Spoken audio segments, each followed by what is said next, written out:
Hey, New Life Church, I'm Pastor Joe. I'm here with Gabe Jenkins, who's the men's ministry pastor. And I'm just going to give the ball to you and say, tell us about what's going on right now. Yeah, one of the things that's happening within the men's ministry is we've got these fire teams meeting all around the city, all around the region. And essentially a fire team is a group of 4 to 7 guys who are being really intentional to do life together. They're growing in God together. And they're encouraging one another. Accountability, Bible study, meeting together. And some of the stories that are coming out of these fire teams. Yeah, tell us about the one from about a couple months ago around Christmas time. Yeah, we had a fire team that approached me that was led by Travis Hearn and Daniel Easton.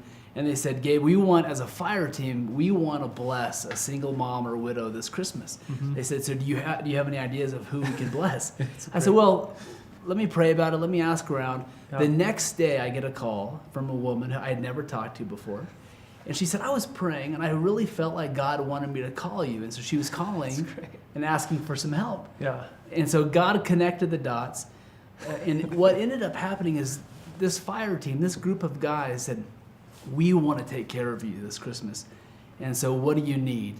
And the widow who just lost her husband the year before had a 9-year-old daughter. She said, well, can you help me get some presents for my 9-year-old daughter? She came up with a list. She gave the guys the list. They go out shopping. One of the guys on the fire team who's out shopping, his name is Kyle. He had just lost his 8-year-old daughter that year, just months prior. So Kyle and Rachel are out shopping for presents to bless this widow and her 9-year-old daughter.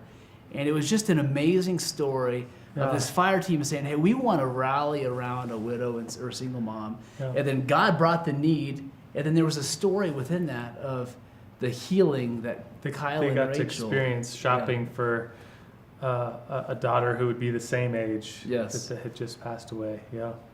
That sounds like the Lord's work to me. Yeah. So I praise God for you, fire teams that New Life Church is doing these days. It's a great ministry. I'm Pastor Joe. This is this week's New Life Story. We'll see you next week.